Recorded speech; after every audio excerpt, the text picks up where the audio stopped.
Not too good with the wind though. Yeah, the moon. The wind is moving, and how do you say? It is different from minute to minute, so it is quite interesting.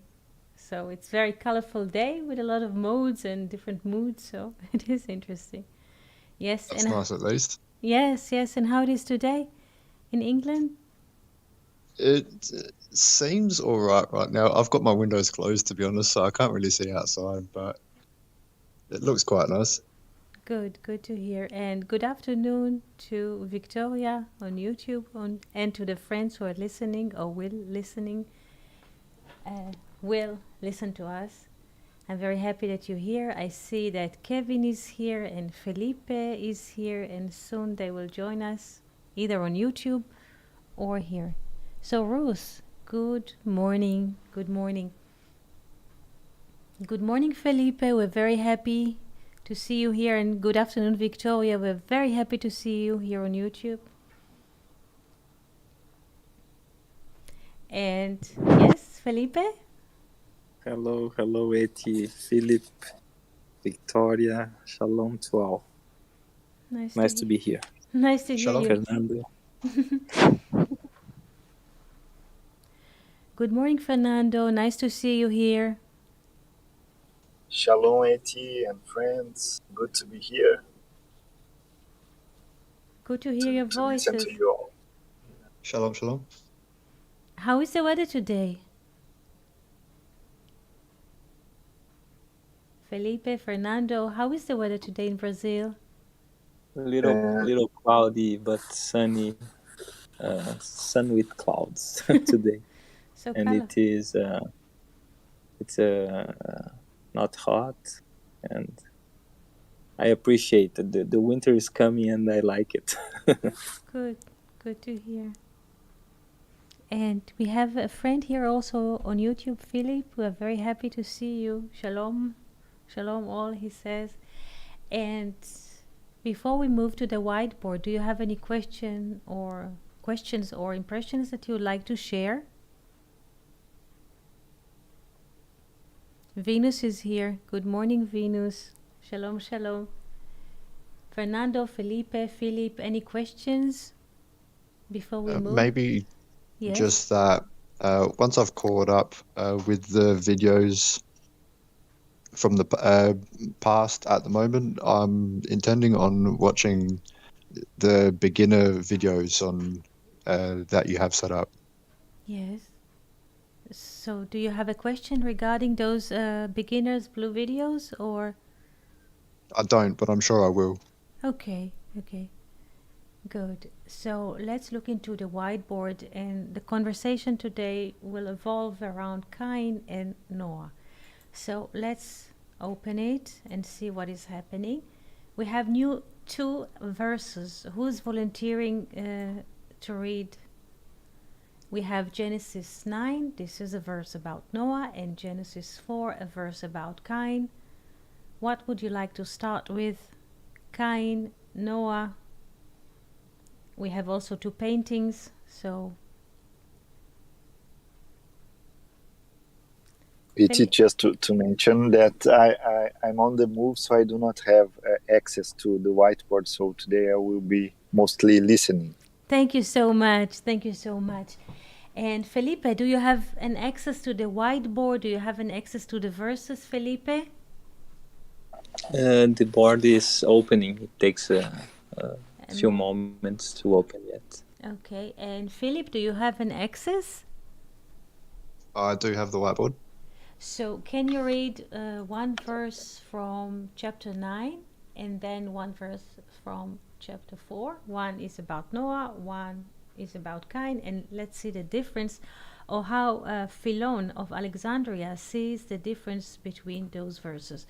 So please, I will focus here the whiteboard on the English and Hebrew together. So Philip, can you please read for us?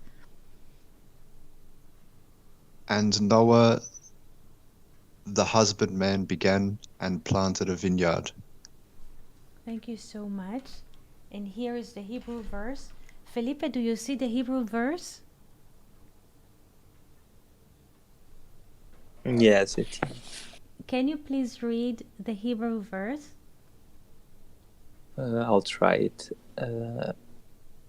ויחל נוח איש האדמה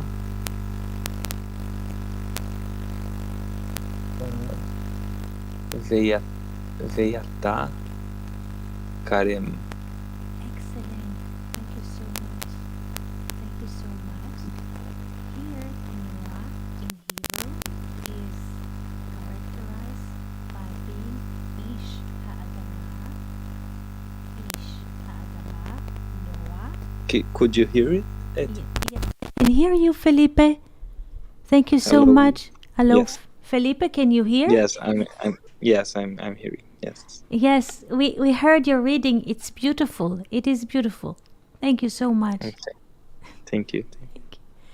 So here the Bible sees Noah, according to Philon, again, not just according to Philon, Moses wrote the 5 books of which we are familiar, the books of Moses, but the Torah was written by Moses, and here Moses refers to Noah as Ish Ha'adamah. Ish is a man. 1 second, I'll make it thinner. Ish Ha'adamah. Noah is Ish. Ish is man or husband.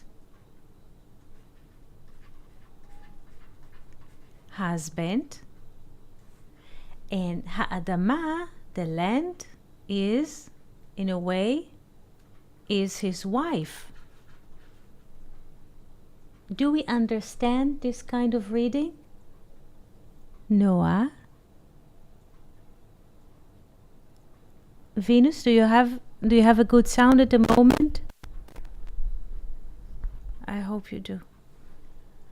Do we understand what does it mean? Noah is yes Ish Ha'adamah. I think that the book of Zohar speaks on the same way, right? That Noah was married with the land, let's say. Yes. He has a married marriage relation between him and the land, like husband and wife. Yes, and let's see this in a way example in the painting here.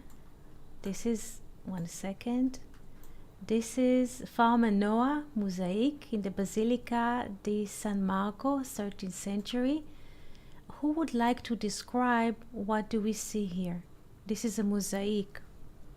Who would like to describe? To those who just listen, maybe Philip. Because Philip, you have an access to the whiteboard. Can you describe?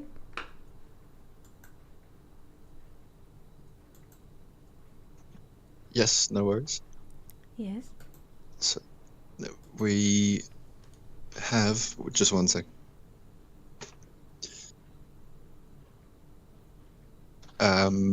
Moses, I believe. This is on the mosaic. This is Noah. What do we see here? Noah is kneeling down at the moment onto one knee, Yes. where he's kneeling in front of a grape tree, picking at some grapes that are still on the branch, while sipping a warm beverage. A little reluctant to say tea. Mm-hmm. The tree is pretty grown. It's larger than he is, and thin at the same time. We have little flowers around the tree also. Yes. On the ground. The mosaic has a border as well. It looks like it's a cropped picture actually, from a total mosaic. We also have some writing. It's not Greek, it's not Hebrew. I'm not sure what language that is actually. A little bit about Noah. He has a robe on with a long sleeve top underneath, I'm pretty sure. Just some sandals and a luscious beard. And do you see that he is turning towards the vine, the tree that you describe, which is bigger or taller than Noah? This is a vine, and he's holding a glass. In the glass probably there's wine, and he's drinking the wine, kneeling on his knee, but he is turning his face, his eyes, he's turning to the wine, to the vine, like it was his partner. So there is in a way love relation between Noah and the vine. Later, Fernando, and those who are listening, maybe they can see the recorded conversation and they can see the mosaic as well. And this is, in a way, I brought this mosaic to express, in a way, the love relation between Noah and the ground and Noah and the wine. This is why Moses wrote that Noah is Ish Ha'adamah. Ish Ha'adamah, the man of the land, or the land is a feminine, the ground, and or wife, and Noah has a love relation to the land or to the ground. This is interesting. How can a man have a love relation to the ground? And before we answer this question, I would like us to read a parallel verse from Genesis 4. Victoria, please, I don't see YouTube at the moment. Can you please write to me if you have the broadcast continuing? Just let me know. Yes. And parallel, in a way, few generations before, we read about Cain. Who would like to read the verse about Cain? Yes, 1 second. Venus say facing east. Noah is facing east. Very good, Venus. Who would like to read the verse about Cain in English and then in Hebrew? Maybe Philip, the English, and then I can read the English. Yes. Yes. Do you want us to go ahead? Yes, please. Just down a little bit more, sorry. Do you see Genesis 4 verse 2 above the pic? Do you see this clear, or shall I move the screen? I see the letters, but it's right along the borderline. If we could shuffle it down just a little, please. Yes, because it's different screen. Yes, of course. Is it better now? I'm moving it down. Yes, that's good. You see the verse itself? Yep, also that's people good on YouTube as well? Yes, I see this, yeah. Thanks. And again, she bore his brother Abel, and Abel was a keeper of sheep, but Cain was a tiller of the ground. Thank you so much. And Felipe, can you please read the Hebrew verse? Felipe, can you hear us? Yes, Thank you. Let's try it. ותוסף Yes. ללדת Yes. את חייב,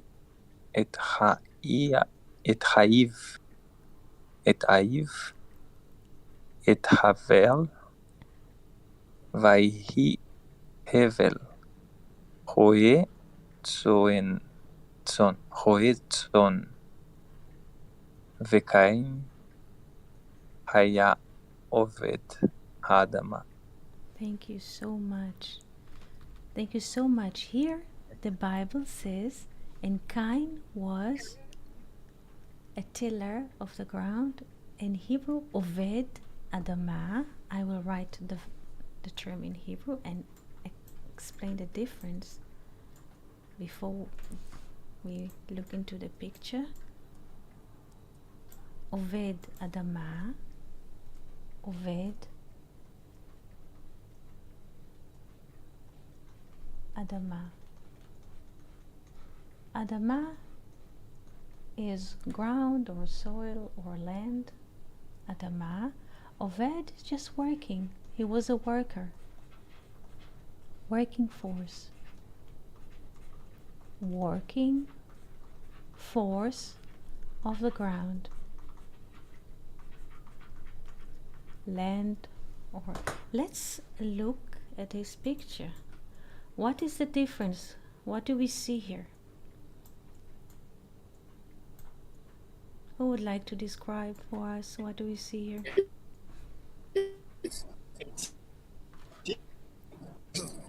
Hello? Yes, yes, Fernando. Yes. Can you hear me? Yes, yes. I have one question, just very simple one. Oved could be translated as a slave as well. Yes, yes. Slave, yes. Yes, yes, like a slave. Yes. Yes, Oved is like a slave. Slaving. Very good, Fernando. Very good. Very good reading. So Cain has like a back-to-back relationship with the land. Yes, excellent. Back-to-back relation with the land. Very good, Fernando. Very good. Very good. Thank you. Now, Philip, can you describe us what do we see in this painting, black and white?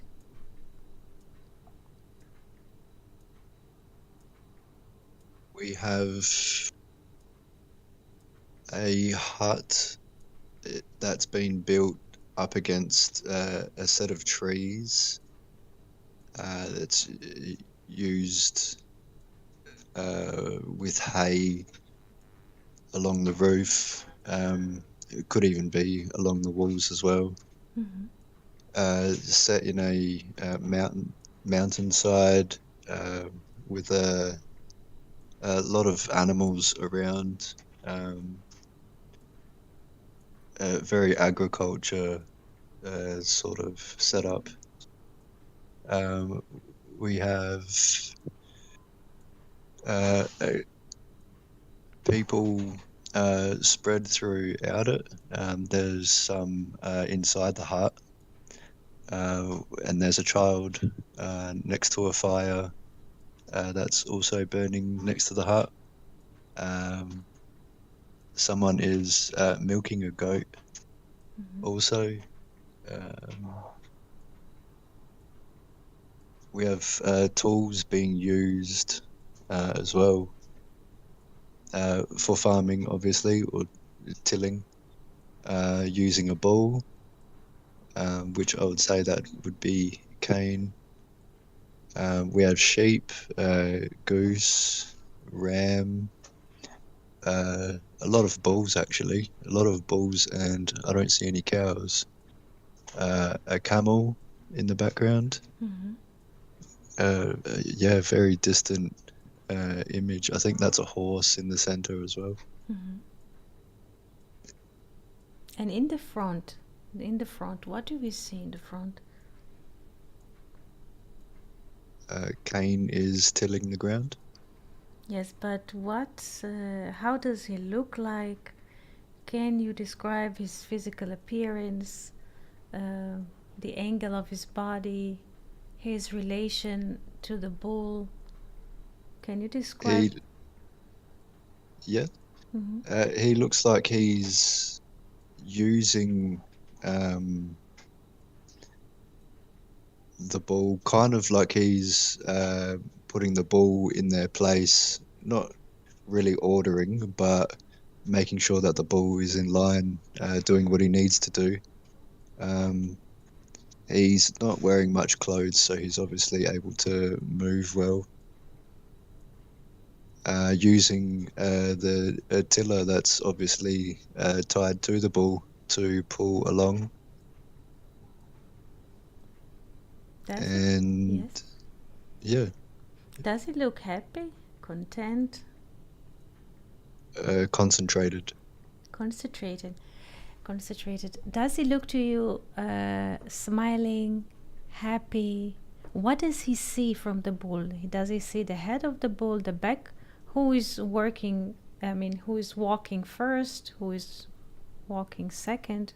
I'm not. Who is The leading? bull is leading, but I think Cain is in charge. So the bull is leading, and Cain is Yes. behind him. Does it seem to you to have a good time, Cain?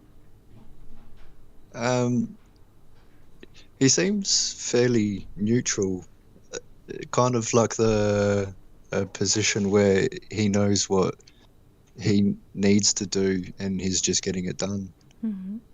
And does he stand straight? What happens to his arms? How does his posture look to you? Does he stand? Definitely slouched over, kind of in a working type of mode. Yes, it's almost like his arms are almost touching the ground, like his legs is almost on 4. Basically. Yes. And this is interesting because Fernando was mentioning that Cain was not just a working force of the land. It's just Oved is like Eved, is like slaving. He doesn't seem to enjoy anything. He sees basically the back end of the bull. He is on 4 almost on the ground. He's undressed. There is no expression of optimism or lightly smiling or turning into. He's with the back to the people in the hat. He is looking at the back end of the bull. He's almost on 4 and everything seems to stretch. There is no space. There's a lot of tension and there's no space. Cain himself looks like an animal in this position. So interestingly, and now we shall move a bit and put those 2 pictures one against the other. What Philon was saying is that the difference between Cain and Noah is Cain, a man is an allegorical figure to a man who just come to work as a working force and comes to take only the salary. This is what matters in his life. He comes to work. After 1 week or 1 month, he gets his paycheck and he doesn't care about anything. This is the type that Cain is representing, and Cain here is cultivating the land, while Noah is a completely different person. He is the husband of the land or the man of the land. He has a love relation to the land. Is like a person who is cultivating the field and sees what kind of wind good for this tree, what is the right shadow for this flower. So he sees the field as a complete system, the trees and the wheat and the flower. He has a holistic relation to the field and to the agriculture, and he's trying to make everything better. What is the optimal temperature for the tree? In which part of the field to plant more trees to maximize their appearance and their good life of the tree. And Philon says something very interesting. Noah is an inner aspect of us which is turning to the world. And Cain, in a way, is an aspect of us which is not turning to the world. Now I would like to hear from you your impressions before we continue and see how is Noah cultivating thoughts in our mind. Questions? Fernando, Rodrigo is not here today. They're celebrating the Yoachin birthday. Yes? Felipe? Possible question, if there is none. Yes. So Cain and Abel are the firstborn. Does that mean that we know who these other people are? Again? So Cain and Abel were the first born, aren't they? Yes, the first twins that we are hearing of. Of course, before them, there were other humans. Yes, but yes, from the Bible, yes, because it's a good question. This is also what Vineyard offers us when we read his book, Roots of the Bible. Meaning, there is humanity. There are human on earth, like from somewhere, human appears. But the Bible takes like this part, and this is the Bible, and this is the picture of humanity. There were humans before Adam and Eve. There were humans here, but the Bible starts here and somewhere, and this is the picture of the Tetragrammaton. This is the picture. This is the root of the Bible. Okay, that's cool. Sorry, I was picturing pretty much only the biblical side of it because I was on the assumption that that picture was drawn together from a Bible position. Mm-hmm. So I just assumed. But that's a good answer, though.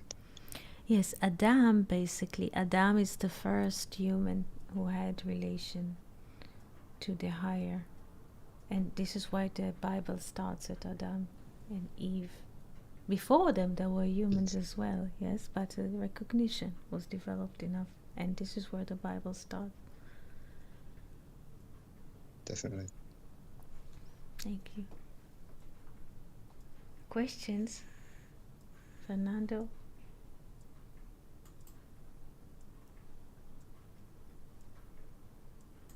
Just to add another sentence about Noah.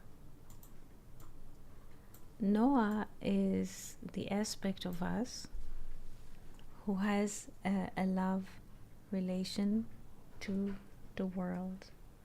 He tries to optimize everything. For instance, when Noah looks and takes a walk in the garden or in the field, he noticed there are trees which are not good to make trees. To give fruit or so. So from them, he makes like support to the little trees. As the Bible says that if there's a fruit that cannot make, only fruit that cannot make tree, from this tree we can cut and use it for human usage. Philon says something very interesting. This is not just a story about Noah and the field. It's also about us. In a way, Noah represents an aspect of us who wants to grow from slavery. So he starts with holistic relation to the garden, to the field, to humanity. And he developed distinctions. And the first distinction is which tree makes fruit, and its fruit is good, and it tries to make or to give optimal relation to the field, to the trees, and what is there. And if there is a tree that doesn't give fruit or doesn't develop well, we cut and we make like support, or we make a fence from it, or furniture. And Philon says something interesting. This is not just conversation about nature. This is how the human mind developed. In what way? Not every tree in us can give fruit. And the tree in a way is a thought. With thoughts that we notice inside of ourselves that they cannot give fruit, we just chop them and make like a reference or time. We just make from those thoughts a time reference. Or we just make from those thoughts fence or furniture. Do you understand how Philon reads Noah? Or how does Philon reach the verse and Noah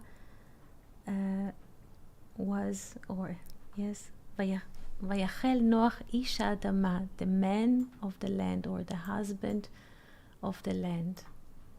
Do you understand how Philon reads the Bible, or how the Zohar reads the Bible? Fernando, maybe you want to summarize this for us?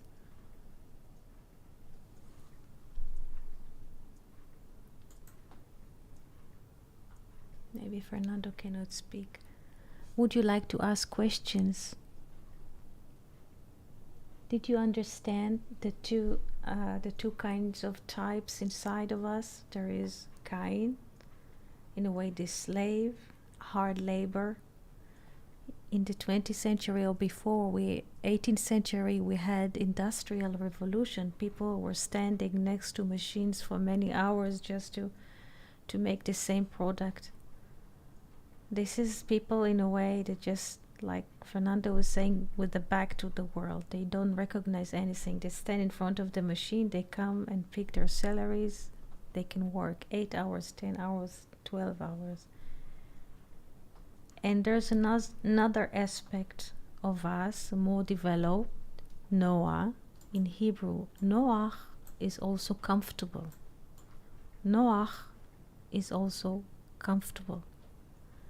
Person understands he's already here in this life, so he wants to make it better or more beautiful or more comfortable.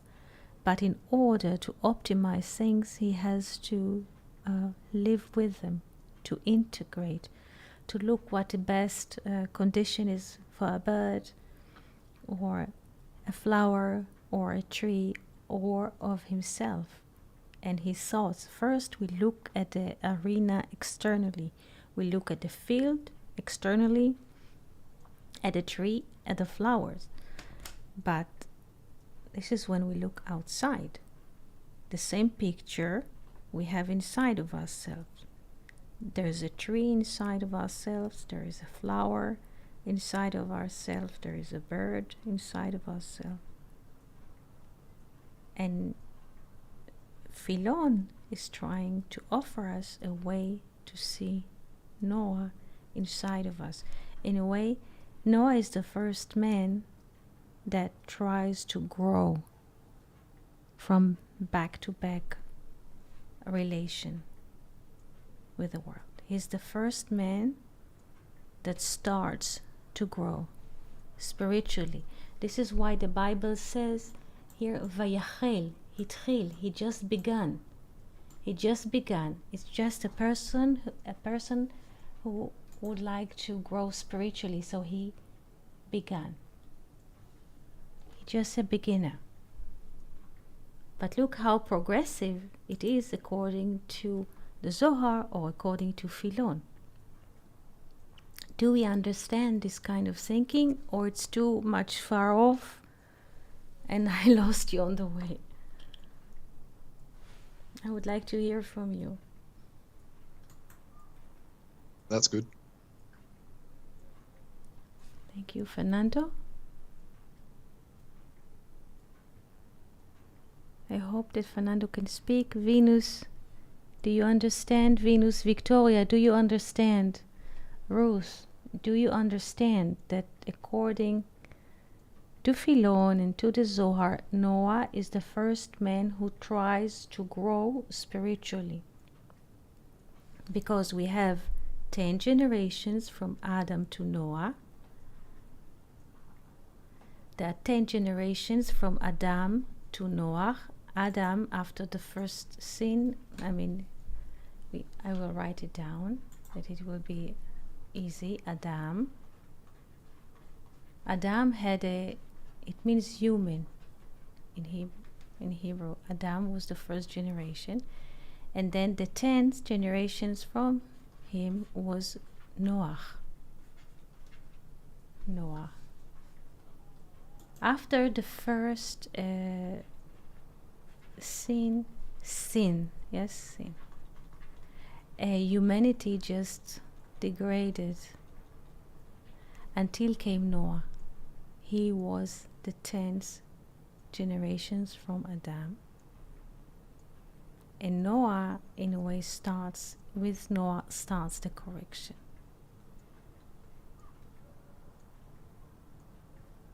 And this is how the Zohar and Philon are describing the correction. He tries to grow spiritually. Questions so far? Felipe, questions so far? Maybe you would like to ask something, Felipe?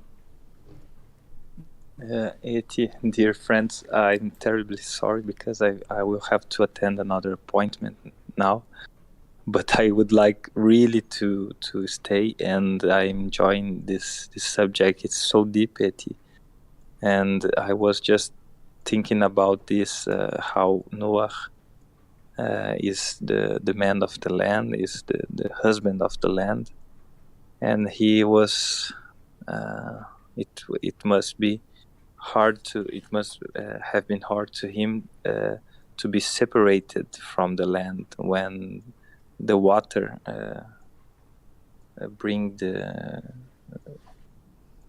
flood, because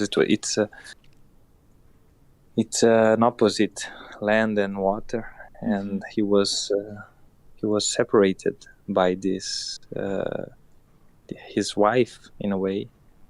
His all. If I was remembering the term kala. Yes. And his bride, his everything, he was separated. So his correction was a really hard one. And it is really beautiful and deep, all these concepts. I haven't heard it yet. So thank you. Thank you. Yeah, Venus is saying beautiful, Felipe. Thank you, Venus. Thank you. You don't have to answer this question. This is just to ask, do you see in yourself, yes, Fernando, yes. Can you hear me? Yes, now we can, yes. Yes, I was trying to find a spot here where I have an internet stable connection. Mm-hmm. But I have to say that it blew my mind just to listening these relations. First that came to me is that the book of Zohar speaks a lot about the importance of the name Noah, right? Yes. Like Chokhmah Nistar. Yes. And also all the relations that we have with this idea of the hidden wisdom, mm-hmm. and its relationship with the holy name, let's say. Yes. And when you were speaking about Philon, it came to me an idea from Aristotle. Yes. That is beautiful but I cannot remember, unfortunately, the name in Greek. Mm-hmm. But it's the idea that all things has a potential, right? A potentiality. Yes. And we have to bring it to the actualized version. And I can remember Aristotle making an analogy of a rose, like a flower. Yes. About a flower that is planted, let's say, on a place that is inappropriate, with a dirty place, a rose, or will not live in this place, or in the better idea, it will live, but it will not be a great flower. It will be a regular flower, a poor flower. Mm-hmm. But you can plant it on a good ground and take care of it till you have the best of the seed. You bring the potentiality to the full manifestation, let's say. Yeah. And it's amazing what you said about the Cain and Noah, because Cain is the one who is not looking at the potentiality of things, Yes. Yes. only being a slave and looking for his belly, like what to eat. Yes. And Noah is bringing the hidden to the manifested. It's bringing the full potentiality. It is amazing. And I think that this your work of opening the verse, it is the same, We can see the verse on the Bible like Cain or like Noah, Yes. Yes, it's correct. It's correct. In a way, Noah looks inside and see the potential of everything. And this is what the next verse, and Noah found grace in the eyes of the Lord. Matzah chen be'enei Hashem. Chen is the hidden wisdom in the eyes, but the eyes is also the wisdom of the Lord, the hidden wisdom. Noach matzah chen be'enei Hashem, in the eyes of the Lord. The eyes are the wisdom or the inner. Yes. So Noah is the one, and you reminded me of Aristotle, as you said, about the rose, Fernando. Yes.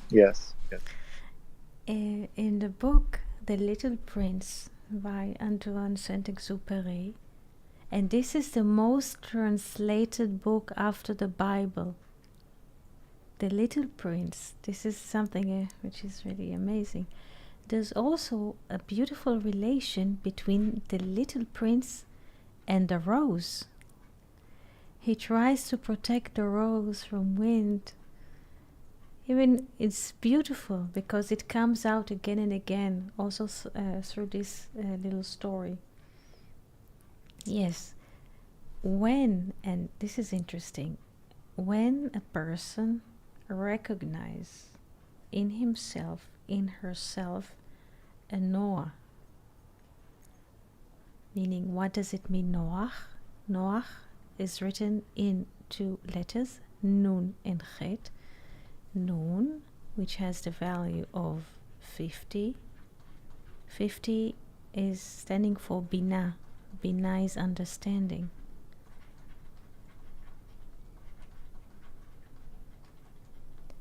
And 8 is infinite. When we understand, we are in the infinite here. This is the meaning of the name Noah if we look only at numbers at the moment.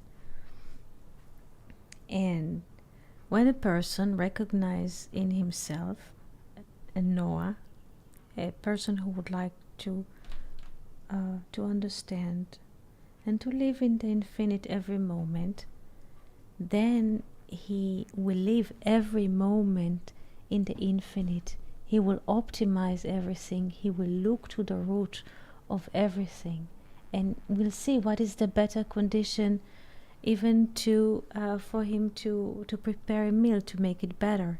If there's a garden or it's a flower pot, he will look and see what is the best condition, not just for the flower pot or just to make it a little meal better, but also inside of himself.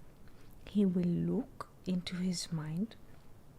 He will look into his feelings and see what comes and how do they come, and he will see what kinds of thoughts are making him grow, what kind of thought or emotion or attachment pulling him back.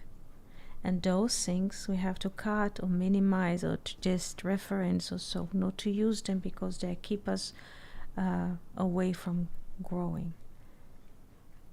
This is the meaning of the name Noah inside of us.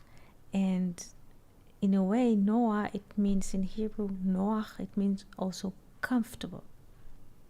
So how, when a person notices that he is here for a while and he just doesn't want to struggle all the time with what the world is. The world, it is as it is, but how can I make it better and find those moments which I can contemplate and make them better.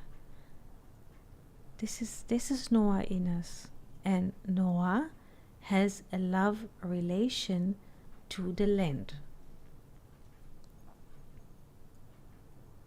Shalom, shalom, we have a new friend here. Shalom, shalom. Venus, when you recognize your own nobility, it is gold. Yes, Venus. Yes, yes. Very good. So let's look into Ish Adama, the husband of the land. Ish, we say husband or a man. Ish comes from Esh, also fire. Fire. What is Adama? Adama is not just land or soil or ground. This is not just a noun. It's also a verb. In Isaiah, Edameh la'elyon, to be resemble to the higher. The higher is God. So, now, what does it mean? Noah, Ish Adama, the husband of the land, or the man of the land. It's not like in English, but Noah is the fire. Noah in us is the fire who wants to be resembled to God. God is consuming fire. So Noah in us is the fire, yes, who is connected or would like to be resembled to God.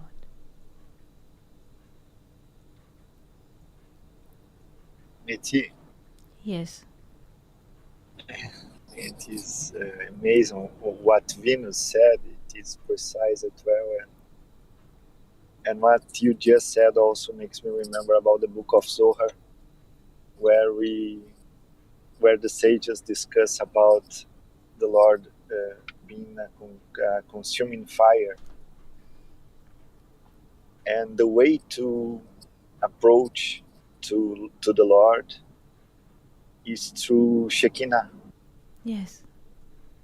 It is through the only way to not be consumed by the fire, but to have a relationship with the Lord, with Elyon.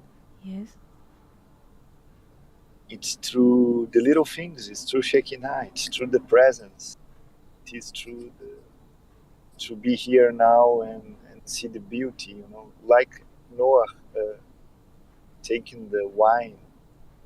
I just listening to this, but you said that it's possible to see like a secret relationship, aeros, between Yes. Noah and the land, you know. Yes. An intimacy, a love, an unspoken love, maybe, you know. Yes. But it is Shekinah manifesting, maybe. Yes. Yes. Later you will see the Mosaic, and you will see how he's turning to the vine or to the tree, like it's a feminine that comes from the land is also feminine. Adama in Hebrew is also feminine, and comes the vine, and he is turning to the vine. He looks at her like a husband looks at his wife. Now the Zohar says something very interesting about the vine. The vine in Hebrew, gefen,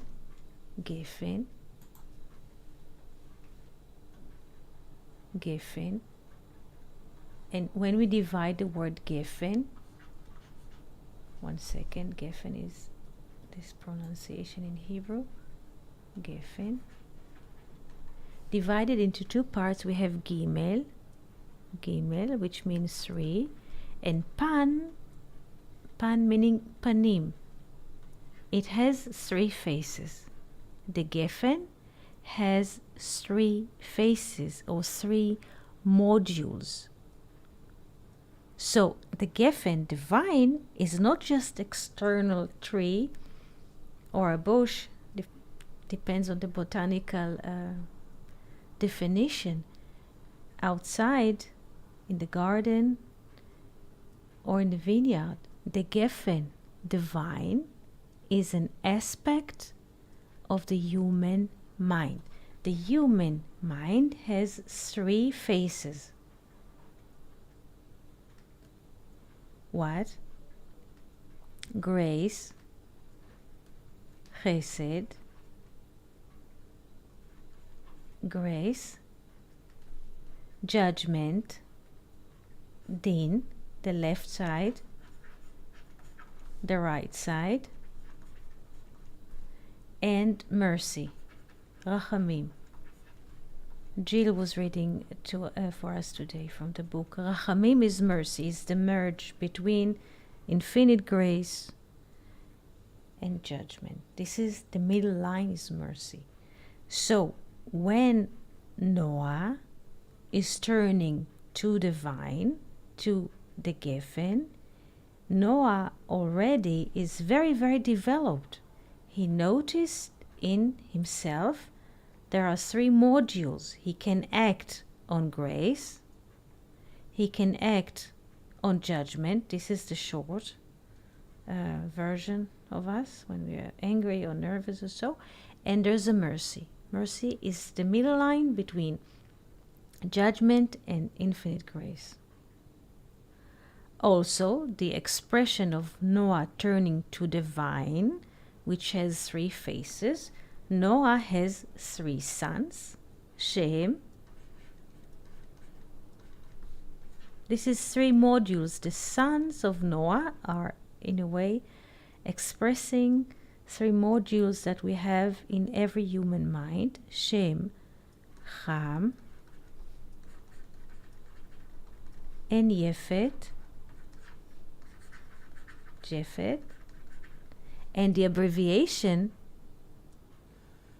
if we take the first letter of each son, and I first start with Shem, and then Yefet, and then Ham, we have Siach. Siach is a conversation. Siach is a conversation.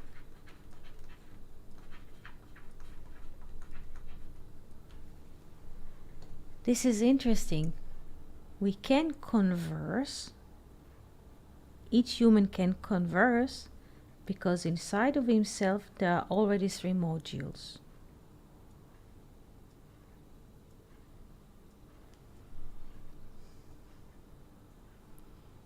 I may have a question. Yes. Yesterday, you mentioned with the burning bush that I think it was fire that also translated to, or not translated, but the value, I think it was, also had a conversation into it. Mm-hmm. The burning bush is also a conversation, yes. We were mentioning Siach as a conversation, yes? Yes. Yes.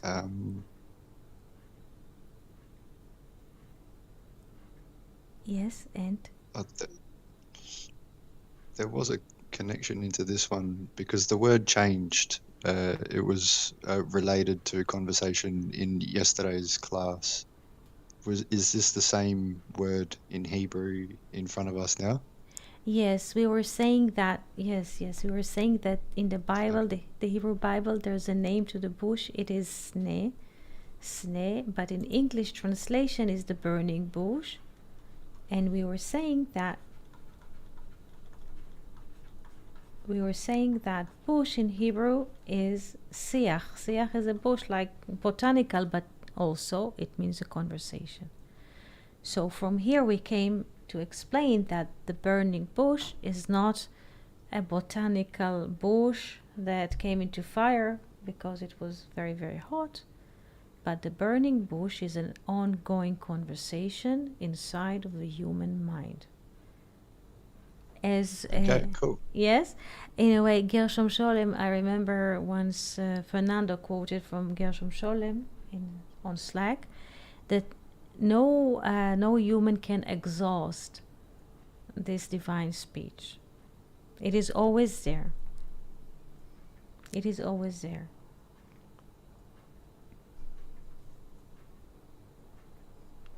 Questions so far? Or comments? Fernando, would you like to say something? Just to I was thinking about Giffen as well, and it is beautiful what you just said, the relationship between Giffen and the three sons.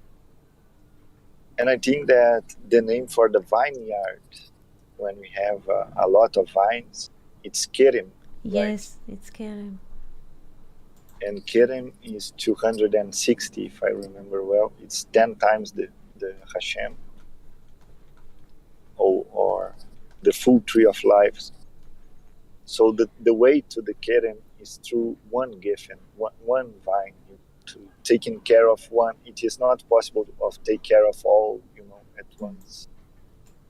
Yes. You need to take care only from one vine to enter in the Kerem. Maybe just an idea. Yes. It is beautiful because it's not about very good. It's not a quantitative, like to take care of many vine, but to turn into one. This is a love relation, to turn to one, to the one. So we see here how Noah turned to the vine, and if it is enough to have a turning. And this is a qualitative relation, not quantitative. We see that Cain has had a quantitative, not just Cain. Sometimes we can see aspect of us when we go to the supermarket and there's an action on something, buy 2 instead of 1. So we take the quantitative, line of thinking. But it is quite important to see the qualitative thinking inside of each and every one of us, because qualitative thinking takes into consideration the origin of things. And qualitative thinking also relates to the higher and to another person, and takes into consideration that sometimes there's a mistake and sometimes we need to take back. Cain is the one who just ride horse until the end of time. And the lineage of Cain, of course, is being destroyed after 7 generations. We don't hear about them. Cain first kills Abel, so Abel is out of the picture. Cain remains with mercy for 7 generations, and then all of them are wiped in the flood. And there's a third son that was born 130 years after Adam withdrew from his wife Eve, Shet. And from Shet, in a way, humanity starts. Yes, from Shet, the third son, again, Shet is the third son, and from him humanity starts. We have like triangle, Abel, the silent one, Cain, and Shet. And from here everything starts. Here from Binah, in a way this is the location of Binah, of understanding.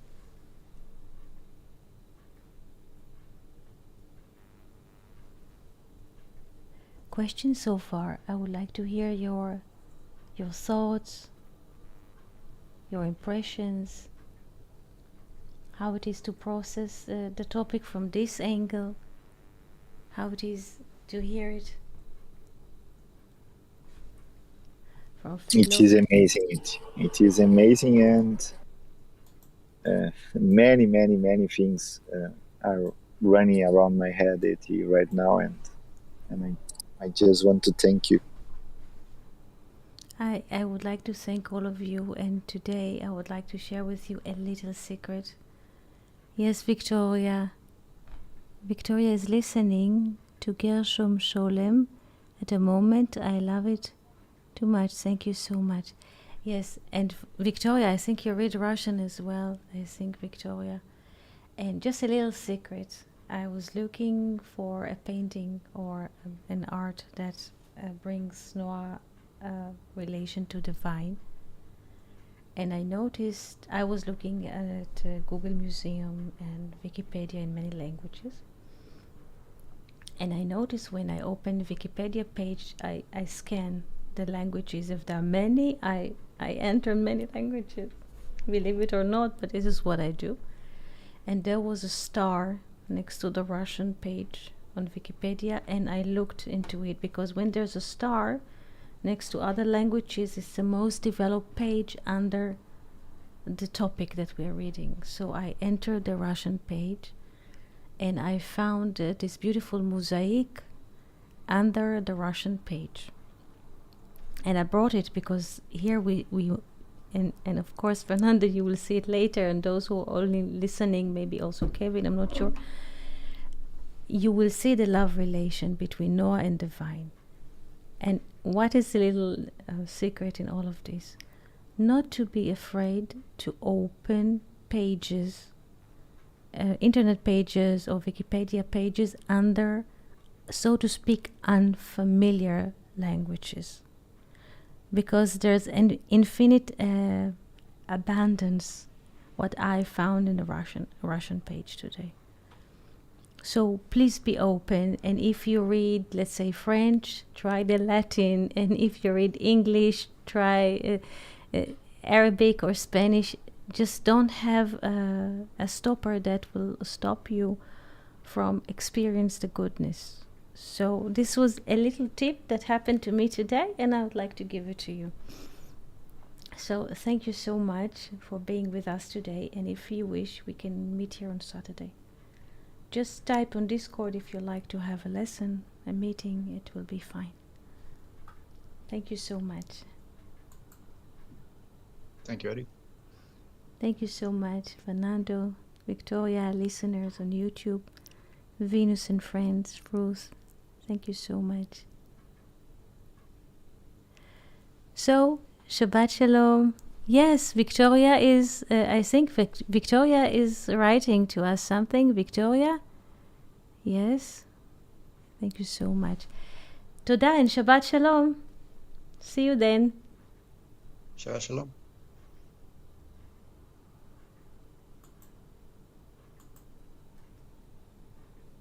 Shabbat Shalom. Here's Kevin. Shabbat Shalom.